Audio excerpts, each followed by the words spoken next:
को लेकर के ये संस्था आगे बढ़ती रही और ईश्वरी कृपा और हमारे वॉलंटियर्स जितने भी प्रोत्साहन इनमें उत्साह इनमें है, उसको कहना भी मुश्किल है। 38,000 प्रशिक्षक और उनके हजारों करोड़ों उनके लोग और वॉलंटियर्स, इस सबका एक ही लक्ष्य था, एक हिंसा मुक्त जीवन, तनाव मुक्त जीवन और भारत के ज्ञान, आध्यात्मिक ज्ञान को जीवन में उतारे। अपना पुरातन और नूतन का समावेश है, यही सनातन है। इस दिशा में चले। अब आप सबके जो प्रयत्न से आज आप दुनिया के उत्तर ध्रुव के पास चले जाए, त्रोमसे में, उधर भी लोग ध्यान कर रहे हैं, क्रिया कर रहे हैं, भजन गा रहे हैं, दक्षिण ध्रुव के पास भी कर रहे हैं।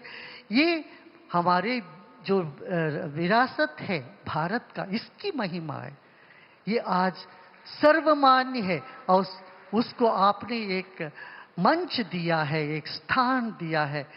इसलिए आपको फिर से मैं कहूँगा, धन्यवाद नहीं देंगे, आपको अभिनंदन और प्रेम पूर्वक कहेंगे। मैं वाणी को विश्राम देता हूँ। Om Shanti.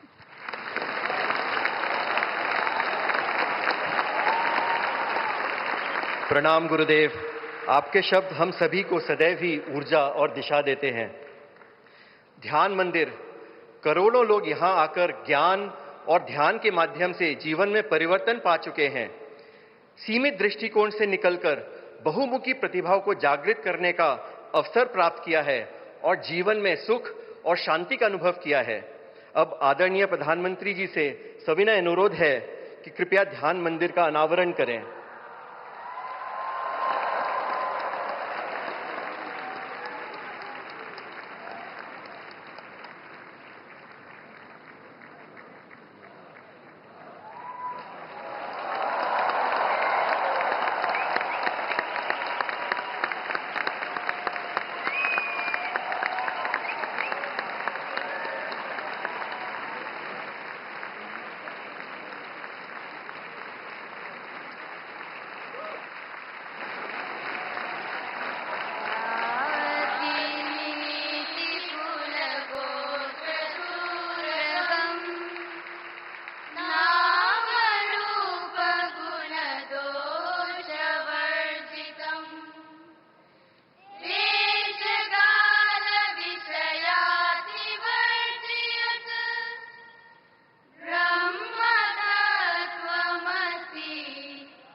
Art of living के 45वें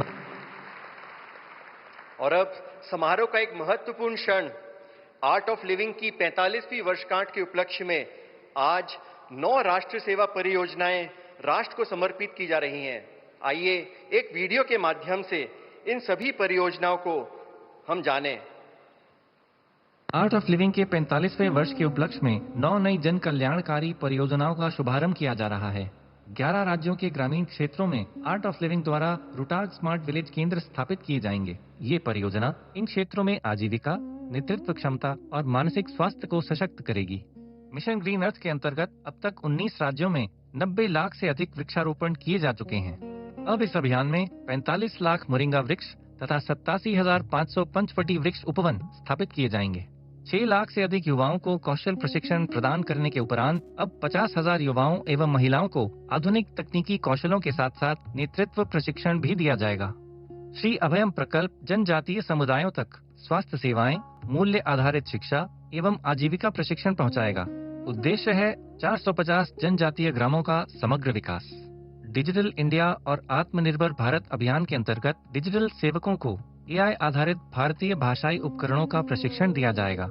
9 नए टेलीमेडिसिन केंद्रों के माध्यम से भारत के दूरस्थ एवं स्वास्थ्य सुविधाओं से वंचित क्षेत्रों तक विशेषज्ञ स्वास्थ्य सेवाएं पहुंचाई जाएंगी।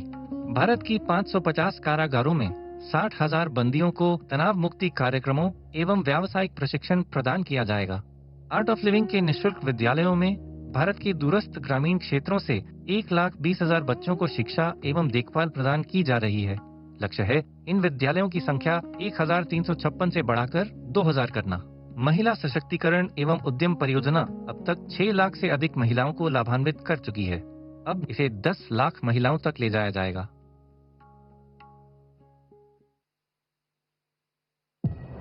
13 नवंबर 1981 में तत्कालीन मुख्य न्यायाधीश पी.एन. भगवती, प्रख्यात न्यायमूर्ति वी.आर. कृष्ण अय्यर, मुख्य सचिव बेनिगल नरसिंह राव और बेंगलुरु के municipal commissioner N. Lakshman Rao art of living trust के संस्थापक ट्रस्टी बने। इस कार्य में महर्षि महेश योगी जी का आशीर्वाद भी साथ था।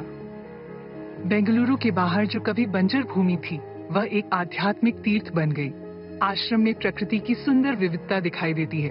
600 प्रकार की वनस्पतियां और 260 से अधिक जीव जंतु यहाँ पाए जाते हैं। दुनिया भर से करोड़ों लोग यहाँ वर्ष भर आयोजित होने वाले कार्यक्रमों में सम्मिलित होते हैं।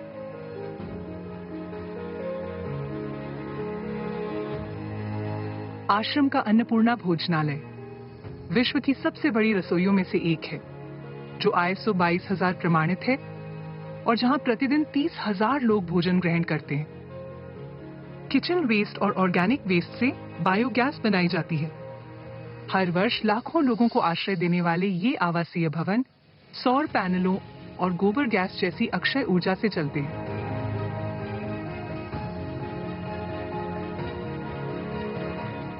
आश्रम की गौशाला भारत की स्वदेशी गायों के लिए एक शरण स्थल है, जहां 19 दुर्लभ देसी प्रजातियां संरक्षित हैं और हजारों गायें रहती हैं।